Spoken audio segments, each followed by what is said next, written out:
প্রথম দুটো টেস্ট ম্যাচের জন্য জাতীয় দলে নেই, কিন্তু ভারতীয় নির্বাচকদের আবার ভাবতে বাধ্য করছেন মনোজ তিওয়ারি অস্ট্রেলিয়ার বিরুদ্ধে 129 রান করে।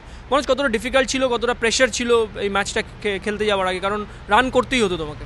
অবভিয়াসলি আমার কাছে আর কোনো অপশান নেই, রান করা ছাড়া আর কোনো অপশান নেই। কেন, ইঞ্জুরির পর ইরানি ট্রফিটা অনেক ইম্পর্টেন্ট ম্যাচ ছিল যেটা আমি খেলেছি, সেখানে সেভাবে ফ্লোটা আসছিল না। বাট প্র্যাকটিস করে গেছিলাম এই অস্ট্রেলিয়া সিরিজে, অস্ট্রেলিয়া ওয়ার্ম আপ ম্যাচের এগেনস্টে।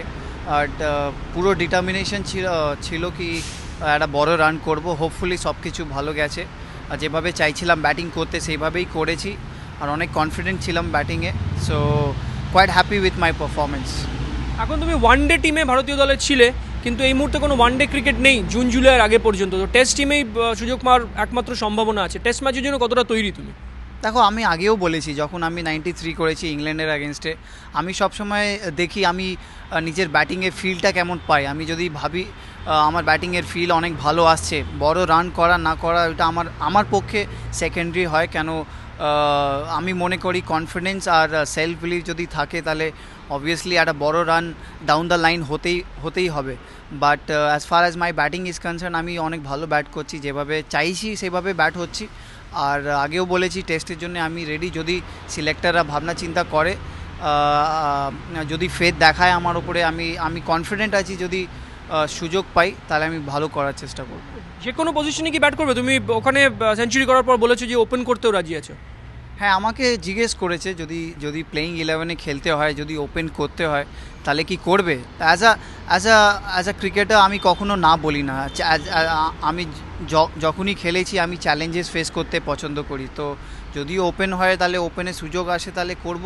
দেশের জন্যে যদি আমাকে 10 নম্বরেও বলো ব্যাটিং করতে, আমি গিয়ে ব্যাটিং করব। কিন্তু খেলাটা হচ্ছে মেন কথা। যদি খেলে আমি নিজের টিমকে বা দেশকে আমি কন্ট্রিবিউট করতে পারি, তাহলে আমি সেখান থেকে পেছনেতে পারি না। আগামী কয়েকদিন কীভাবে প্রিপারেশন করার প্ল্যান আছে? বাংলার যেসব ম্যাচ আছে তুমি খেলছো সব ম্যাচই? হ্যাঁ, খেলবো। কেন ম্যাচ মিস করবো না? কেন, অনেক ইম্পর্টেন্ট ম্যাচ আছে। আর যত ম্যাচ খেলবো তত আমার পক্ষে ভালো হবে, আর আমার টিমের পক্ষে ভালো হবে, যেখানে আমি কন্ট্রিবিউট করতে পারবো। আর আমরা জানি আমরা ডিফেন্ডিং চ্যাম্পিয়ন আছি 50 ওভার টুর্নামেন্টে। সো সেইটাকে ডিফেন্ড করার জন্য তো ফুল স্ট্রেংথ সাইড খেলা উচিত। সো আমি চেষ্টা করব সবকটা ম্যাচ খেলার। একটা লাস্ট কোয়েশ্চেন, ওখানে সেঞ্চুরি করার পর চেন্নাইয়ে কেউ কি কিছু বললো, দলের কেউ কিছু, বা গৌতম গম্ভীরও খেলছিল ওখানে, বা অন্য কারোর কাছ থেকে কোনো মেসেজ কিছু পেয়েছো? দেখো, সবাই তো অ্যাপ্রিসিয়েট করেছে, অ্যাজ আ টিম মেম্বার সবাই অ্যাপ্রিসিয়েট করে।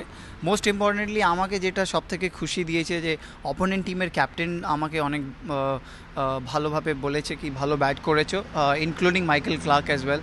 সো ওরা যখন অ্যাপ্রিসিয়েট করে তখন অনেক ভালো লাগে। কেন, তখন আমি বুঝতে পারি কি হ্যাঁ, ভালো, নিশ্চয়ই অনেক ভালো খেলেছি, যারা অপোনেন্ট টিমরা অ্যাপ্রিসিয়েট করছে। সো অনেক খুশি about it.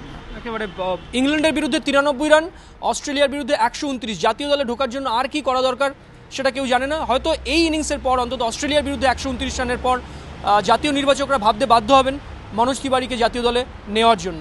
Kuntal Chakraborty, ABP Ananda, Kolkata.